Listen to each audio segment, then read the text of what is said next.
Takže zdravím vás od hry Good Game Empire. Pokračujeme ďalej. Musím sa prihlásiť. Dal som si troška ďalej ten mikrofón od úst, aby nebolo počuť to fúkanie a tie ostatné zvuky, ktoré tam boli sprevádzané počas videí. Tu si na začiatku vlastne vyberáme bonus za prihlásenie, je to na vás, ktorú z týchto možností si vyberiete. Ja väčšinou strácam na hrade aj základniach veľa jedla, takže si vyberiem jedlo. Keby túto jedlo nie je, vyberiem si 3 potulných vojakov. Tu sú nejaké špeciálne odmeny, čo si vybrať nemôžem, čo mi vyberie vlastne hra. Dostali sme robiny a 10 obojročných mečov. Zatvorím. Teraz nám to zasa dáva 100% bonus za rubiny, kebyže si chcem pridať. Ja nechcem, takže to zatvorím. Tu nám to hovorí, že náš poriadok na hrade sa zmenšil, lebo horíme. A teraz, čo sa týka toho hasenia, tak sú dve možnosti. Buď to tu hore napravo kliknete na ten horiaci domček a dáte to za... No, niekedy vám to tam ukáže napríklad, že zahasenie stojí 3000 rubínov, niekedy to ukáže, že 0. Záleží na tom. Ak to ukáže, že to chce nejaké rubíny a sme malá úroveň, môžeme to zatvoriť. Kliknem priamo na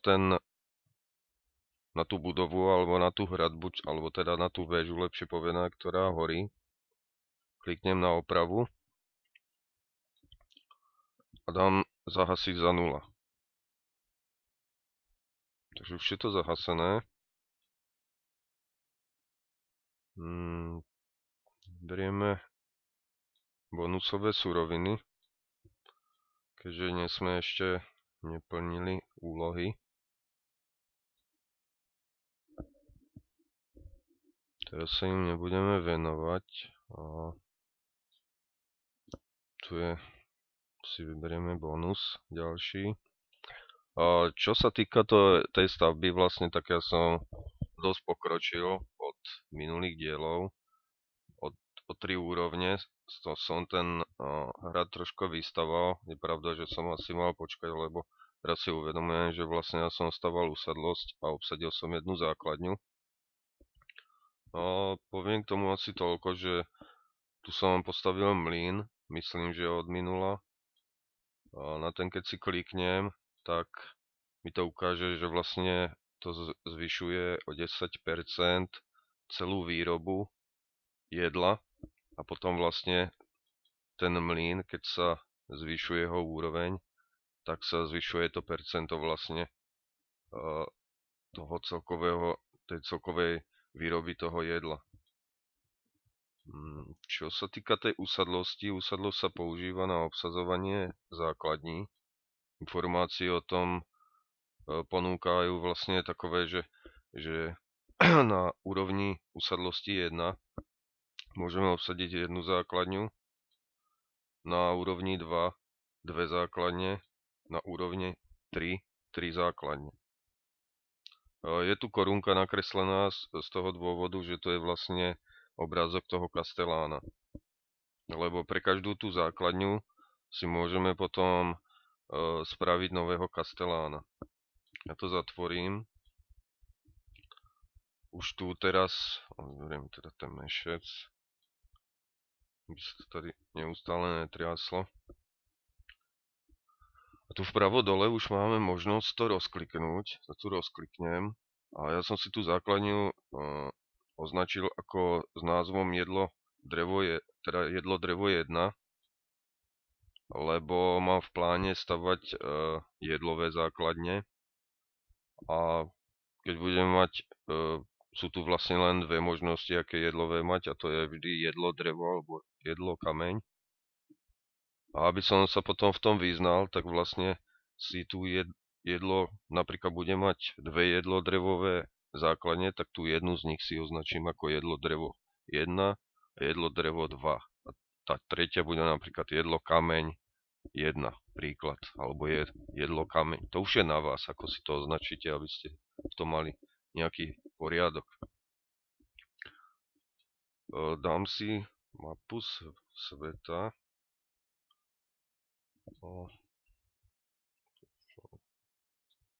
Takto. Dáme si na svoj hrad. A tu sa nám ukazuje, že vlastne čiara spojuje túto základňu, čiže to je naša základňa. Kliknem na to a ukazuje sa mi to, že to je jedlo drevo, áno. Jedlová hlavne a drevo. Ja som si vybral toto miesto, presťahoval som sa na úrovni 10. Po dlhom hľadaní je pravda, že tie základne sú hlavne drevové, áno, jedlo drevo, jedlo drevo, jedlo dreva, ale sú blízko toho hradu a mne to takto vyhovuje. Mohol som hľadať osmičkové, to sú tieto, ako sme si už v minulom niektorom diele vysvetľovali, že sú na takovom podstavci, ale keďže je problém sa presťahovať k ním a mal by som ich ďaleko od seba, lebo vlastne tie miesta na presťahovanie hradu vytvára Good Game Empire, určuje vlastne do akej vzdialenosti je možné sa s tým hradom presťahovať. Čiže tie voľné miesta okolo tých základní tu ďalej nie sú už, alebo by ste boli vlastne hodení, ako sa povie, by ste si mohli vážne vybrať na obrovskú vzdialenosť niekde úplne vzadu mimo všetkých hradov. A to by asi nevyhovovalo jednoducho pri obrane podobne. No teraz neviem presne, kde mám ten hrad, tak si ho takto skočím priamo naň. Čo sa týka tej základne, kliknem si na ňu. Takto zo začiatku vyzeral váš hrad. Úplne na začiatku, až na to, že tam bol, tuším, postavený domček pre obyvateľov.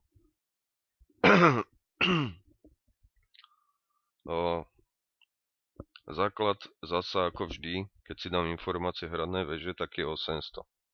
Ten sklad, áno. Aj tu, keď si kliknem, tak aj keď nemáme tu žiadneho drevorubača ani kameňolom, tak vlastne je tu nejaká základná produkcia 2,1 za hodinu. Čo je samozrejme málo a to je potrebné len tak na také stavanie úplne na začiatku. Ja som tam poslal, ja som vlastne zaútočil. Teraz vám to neukážem, ukážem vám to, až budem mať úroveň usadlosti 2. Tak som klikol takto vlastne na tú základňu a teraz momentálne nemáme voľného kastelána, takže nám to túto možnosť neodotkne, je to šedé vlastne zatvorené. Ja som klikol na to, dal som zaútočiť cez dve krídla a stred útočnými jednotkami a to obsadzanie vlastne tej základne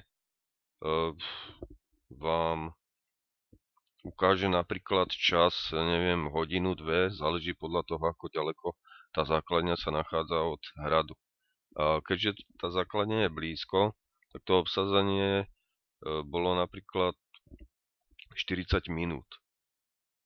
Keby tá základňa bola ďalej, tak napríklad potiaľto by to išlo niekoľko hodín. Keby som tú základňu si vybral túto osmičkovú jedlovú, tak by to tam napríklad išlo 8 alebo 10 hodín. Z toho dôvodu si vyhľadávam základne blízko hradu. Teraz čo sa týka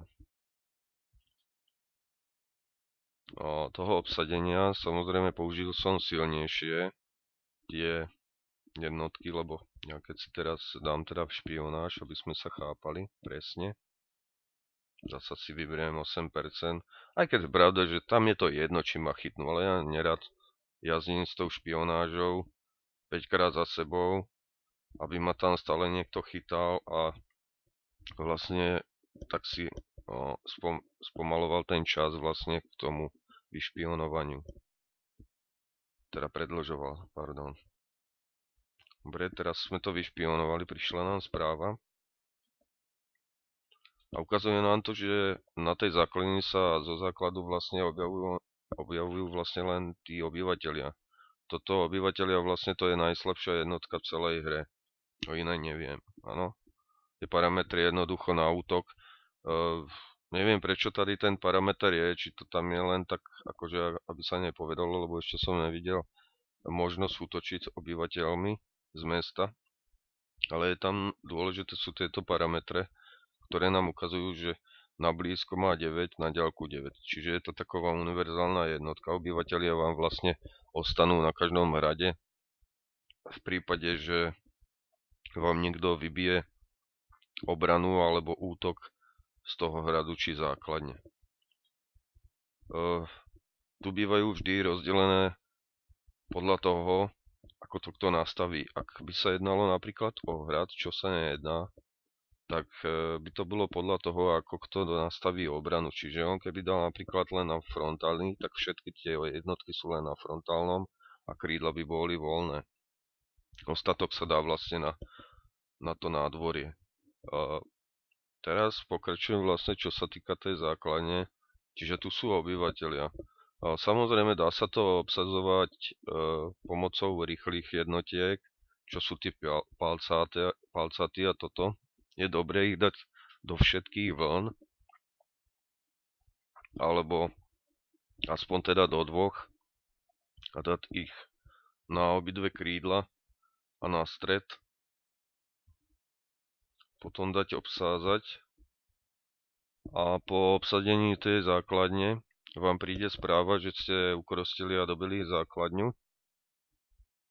V prípade, že vás niekto predbehne v tom ukrostení vlastne tej základne, lebo aj to sa stáva, tak ten váš útok sa vráti naspäť.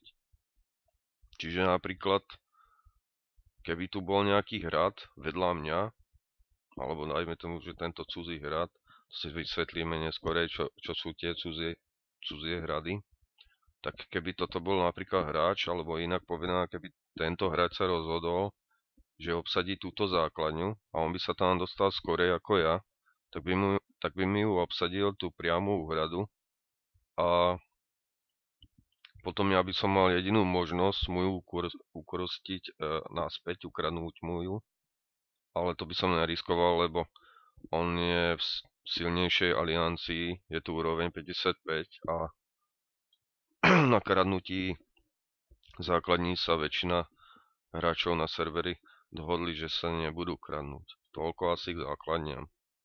A teraz sa skočím na tú základňu. Základ všetko je sklad, to už vieme. Do skladu sa dávajú súroviny. No žiaľ, tu nemáme takú... Je to na hodinu. No dobre, nemáme tu inú možnosť ako kliknúť za hodinu. Lebo za rubíny klikať nebudeme, toľko ich zasa nemáme, aby sme klikali za rubíny. Teraz nám to ukazuje, že už nemáme dostatok surovín a po postavenie ďalšej úrovne. Takže kliknem si na hrad. A ja som tu niekde... A tu je trh. Postavil som tu trh. Keď si kliknem na informácie toho trhu, tak mi to ukazuje, že máme 5 vozíkov. 5 vozíkov, teda lepšie povedané, jeden vozík uvezie 100 súroviny. Čiže napríklad 100 dreva, 100 kameňa, 100 jedla. Čiže 5 vozíkov ich uvezie 500, áno. Zatvorím to, dám mapu sveta. Kliknem si takto jedným tlačítkom vlastne ľavým na tú základňu. Dám preprava zásob. A tu si môžem kliknúť buď to takýmto spôsobom, že raz kliknem na tú surovinu. Na klávesnici si dám, že 250. A tu si dám 250 kameňa. Alebo je to možné týmto posúvátkom, ľavým tlačítkom, to podržím vlastne tú kostičku červenú a posúvam si, koľko tam chcem toho dať. Takže 250 Ukazuje nám to o trošku viacej, lebo ja som kúpil toto, myslím, áno. Ja som to vlastne za rubíny troška zväčšil, tú možnosť toho odosielania. Je to zasa za rubíny, ja som vtedy tých rubínov na tú ukážku vlastne použil. Takže tá kapacita vlastne toho prevozu sa dá zväčšiť tu. Ja teraz mám 346 rubinov. Toto hovorí, že vlastne keď za 160 rubinov kliknem, tak sa mi zväčší pardon, sa mi zväčší zo 107 na 114. Myslím, že na začiatku to nie je až tak treba. Takže necháme to takto. A pošlem si, ako vidieť, tak vlastne vždy na akúkoľvek prepravu, či jednotiek alebo súrovín potrebujete mince. Zo začiatku je to veľmi málo, ale časom a záleží podľa toho, ako ďaleko máte základne alebo komu posielate ďalšiemu hráčovi, tak to stojí už tých minci viacej. Dáme koňami, lebo sa nám nechce až tak dlho čakať. A teraz samozrejme zase máme dve možnosti. Informácie, čo, kam, koľko, za ako dlho. A druhá možnosť je ústup. Ústup je tu na to, že napríklad vy idete spať na noc a chcete kamarátovi poslať súroviny nejaké, ktorý je napríklad 2 hodiny cesty od vás, ale vám to nevadí, pôjdete spať a nebudete tu toho čumákovať, tak mu pošlete súroviny a teraz, ja som poslal zle. Pozriem sa cez informácie, chcel som napríklad poslať drevo a poslal som kameň. Tak si dám ústup a ten vozík sa aj s tými surovinami vráti naspäť na hrad. A potom si zase nakliknem a pošlem, čo mám vlastne. Až nám suroviny dorazia na hrad, teda na základňu, tak si necháme postaviť, ak to bude dostatok. Áno, bude to dostatok. Necháme si stavať toto skladisko. Samozrejme, že čo sa týka stavby, tak tu máme rovnaké možnosti ako u hradu. Až na to, že sa tu nedá stavať usadlosť, lebo to by bola hlúposť, keď v hre môžeme mať maximálne 3 základne, tak vlastne ešte na každej základni, kebyže postavíme ďalšiu usadlosť, tak by sme to mohli množiť a toto hra zakazuje. Alebo nemá to v tom vývoji tej hry. Si dáme rozšíriť, alebo nedáme, necháme až potom. V podstate ten spôsob toho stavania je potom rovnaký, že postavíme si veže všetko. A cez vybavenie sa pozriem na Castellana. Sa nám tu ukazuje, že 5.0 je vlastne náš hlavný hrad. A jedlo drevo 1 sa volá tá základňa, si kliknem na ňu. A ja som vlastne toho Castellána vystaval takým spôsobom, aby to mal nejaké na diaľku a na blízko útok, aby to nebolo tak, že kto z koho len tak. A potom som tam dal vlastne tento palcát, ktorý zvyšuje cestovnú rýchlosť pri dobíjaní. Teraz, keď už je dobitá, ukoristená vlastne tá základňa, tak túto vec už nepotrebujem, tak ju dám preč, lebo my vlastne z tej základne už nič dobíjať nepotrebujeme. My tam potrebujeme, aby keby nejakého trúla napadlo zaútočiť nám na základňu a aby sme na poslednú chvíľu tu nezostrojovali Castellána, ale aby sme tam aspoň nejaký ten základ mali. Z týchto 4 vecí, čo tu mám, no, nie je tu moc na výber, ale dajme tomu, že tam dám toto kladivo, čo nám len o 3%, ale stačí aj to. Prozatiaľ vlastne znižuje stratu z tých súrovín na tom hrade. Suroviny nám prišli, si pozriem mapu sveta, tak vozík sa vracia naspäť do hradu už prázdny.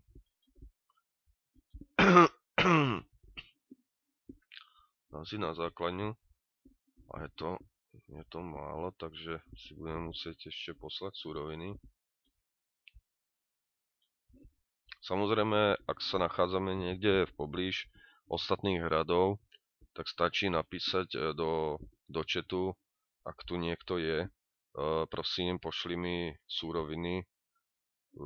Najlepšie je to, ak sa pozrieme do zoznamu členov a nejaká, neviem, vyššia úroveň, napríklad 68, je blízko nás, čo sa samozrejme zasa môžeme pozrieť tu do toho zoznamu členov. Ako ďaleko je ten hráč od nás, to je strašne ďaleko. 337 dĺžok, to je veľmi ďaleko cez mapu. Aj tie ostatné. Ale nie je to až tak dôležité, lebo úplne na začiatku sme v nejakej aliancii, ktorú sme si úplne na začiatku vybrali len tak, aby sme splnili úlohu. A my sa vlastne časom presťahujeme tam, kde to bude do budúcnosti vyhovovať nám a nie tam, kde to bude vyhovovať niekomu inému a kde sa nenachádzajú žiadne jedlové základne. Takže, budem si premiestniť zase suroviny.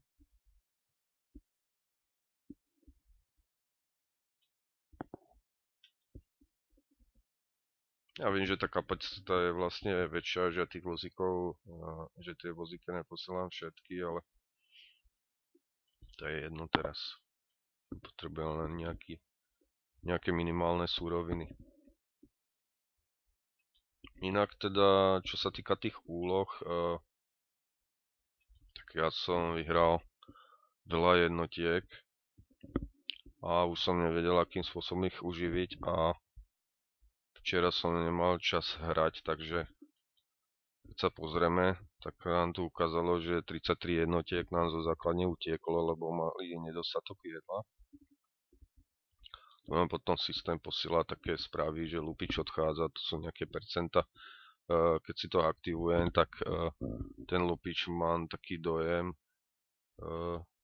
dokáže viac vyrabovať vlastne z tých útokov. Potom, porážka. Mal som už tých jednotiek veľa, tak som sa rozhodol, že najlepším spôsobom, kam ich poslať, nebude malá úroveň, útok na hráča, alebo keďže už nám končila holubica, už to bolo jedno, tak som si povedal, že nebudem čakať, až utečú tie jednotky, tak som ich zobral, vybral som vyššiu úroveň, ako som ja, o mnoho vyššiu, my sme 13, tento hráč Jolo je 60. Je dostatočne ďaleko od nás, aby na nás útočil každý deň a posielal na nás útoky. Tak pretože nemám vlastne ani ešte žiadne nástroje na útok, pres, priekopu a takové podobné veci, tak som na ňo zaútočil. Samozrejme, že som prehral, lebo jednoducho som na neho nemal, ale získal som body za slávu a vlastne nám to zvihlo náš titul, áno, z rytiera na baroneta. A už mi to tu ukazuje, že plus 5% mincí za slavné útoky. Čiže vlastne za akýkoľvek útok dostávate mince, všetko sa to stále doplňuje naspäť. Nie je to tak, že by vás to nechalo úplne na holičkách, že budete útočiť a nebudete mať naraz žiadne peniaze. A ide aj o to, že čím vyšší máte titul, tým skorej si vás niekto všimne. Vy keď budete nejakej aliancii aj, ktorá má veľa členov a nikto sa tam nemôže dostať, tak tí ľudia nevidia zvonku, že či tí ľudia sú aktívni. To ide vidieť len tu v tom zozname členov. Alebo tak, že niekto niekomu napíše a opýta sa, že, že či tam u vás niekto hraje. Inak to nemá šancu zistiť. Pokročilejší hráči to zistujú takým spôsobom, že sa pozerá napríklad na tento hrad a na 55 úrovní a jednoducho nemôže byť aktívny hráč Marquis. To je hlúposť. Jednoducho ten hráč buď kvôli tomu, že je leto nehrajú alebo podobne. Analýzu a taktiku a všetko toto si ešte vysvetlíme. Takže vozíky nám priviezli jedlo, suroviny na základňu. Máme možnosť stavať. Zase je možné to teda nechať 3 hodiny skoro stavať, alebo použiť skracovačky. A nebudem klikať 3 hodinové, kliknem jednu 5 hodinovú a je to postavené hneď. Teraz už vlastne ten sklad je rozšírený na 6800, lebo ten sklad má kapacitu 6000 a 800 má hradná väža. Máme si to trochu roztiahnuť, aby sme mali kde stavať. Tu vždycky ostáva nejaká truhlica s pokladom, to sme videli v minulých dieloch. Tu máme nejakú dennú odmenu, ktorá sa nám vždy dáva na hrad, nikdy nie na základňu.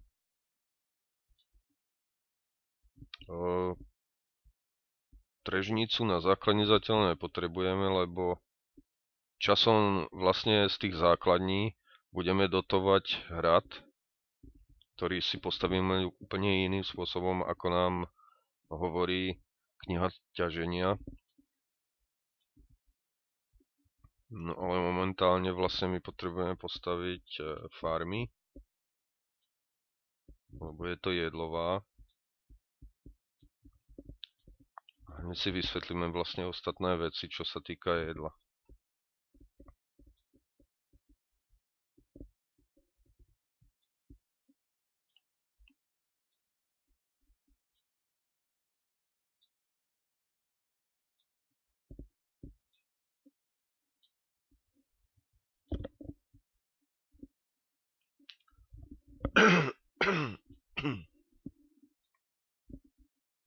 Takže, ako vidíte, postavil som 8 fariem, a 8 nie, takže 7, lebo už nám prišli súroviny. Pozriem sa na hrad svoj hlavný a teraz si vysvetlíme ten koeficient vlastne, že prvé 3 budovy farmy, čo som postavil, majú 100%, a tá štvrtá už má 75%. Pozriem sa na základňu a vidím, že prvých 6 fariem má koeficient výroby 100%. Až tá posledná, 7, má 75%. Čiže to znamená, že vlastne základňa dokáže vyprodukovať viacej jedla, aký je jedlová, ako hlavný hrad. Čo sa týka jedla, to v podstate, ako som už vysvetloval v tých minulých dieloch, tak to využijeme hlavne na obranu a útok. Je jasné jednoducho, že keď budete mať základňu na drevo, tak nikdy neuživiete toľko vojska. A vlastne si to tak tú hru neužijete takým spôsobom, ako keď by ste len stávali. A chodil vás niekto len plieniť a kradnúť vám súroviny. Dobre, pošleme si zase nejaké súroviny.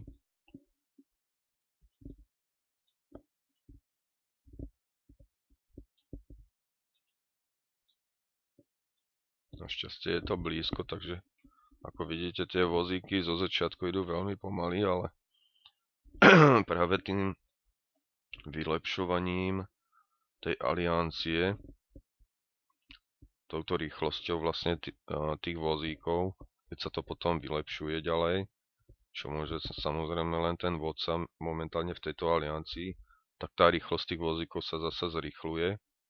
Potom keď budeme na hlavnom hrade aj skúmať veci v tejto výskumnej väži, tak tam je tiež možnosť prepravy rýchlejších vozíkov. Momentálne na tomto hrade, ako vidíte, je tu dosť taký neporiadok.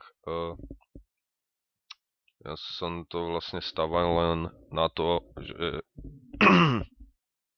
aby som vlastne poskočil na tej úrovni, aby som sa dostal k tej usadlosti a niektorým budovám, ktoré som potreboval. Tu na hrade, na tej hradnej veži vždy bývajú takíto panačikovia, občas teda lepšie povedané, a dajú vám na výber z nejakých súrovín, takže ja chcem drevo. No teraz to bola troška chyba, lebo vlastne kameňov mám menej, nevadí. Toto si ešte vysvetlíme. Momentálne nemáme moc vojska, lebo nám zahúčali vlastne na tom Jolovi 1, ktorý samozrejme hneď začal vypisovať, prečo na ňo útočím večer. Každá aliancia má nejaké pravidlá hry a myslia si, že keď oni ich založia, tak všetci sa k ním tak budú rovnako chovať, ako to oni sa chovajú druhým. Nie je to tak. Jednoducho sú ľudia rôzni, sú ľudia, ktorí si sem chodia len stavať a potom, keď na nich niekto zaútočia a horia, tak prečo si na mňa zaútočil, prečo si to urobil, ja ťa zničím, moja rodina ťa zničí, môj otecko na teba zaútočí, vypália ťa, neviem čo, vyhrožujú sa. Veľakrát tu padajú aj vulgarizmy vlastne, čo sa týka tých správ. Ja som to momentálne vymazal, čo mi písal, lebo to považujem za zbytočné to aj čítať. On potom vlastne samozrejme si povedal, ja som 60 úroveň, ja ho dám dole, no počkaj, veď to zažiješ. Lenže práve, že výhoda tej 13 úrovne je v tom, že ja hneď zahasím. A keď sa pozriem, vlastne ja som nastavoval na obrane len jedno krídlo, lebo som si hovoril, keď niekto príde, nech mu zničím aspoň niečo. A hej, nemal som obrané jednotky, áno. V obrane som mal aj útočné, aj obrané. A on prišiel s veľmi ťažkými jednotkami, jednoducho sa ulakomil, si povedal, dám ho dole, poučím ho. To sú vlastne účinky toho jeho veliteľa. To mal 53% na diaľku a ja len 25%. Na tejto úrovni to inak nešlo.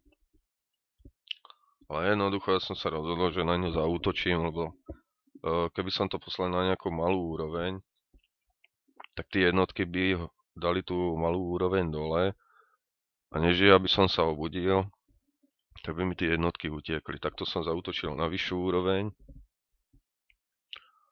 Došiel som o jednotky, ale získal som slávu a tak ďalej. Toľko asi k tomu. Aby som to teraz ukončil, to nahrávanie a pokračoval ďalej v ďalšom diele.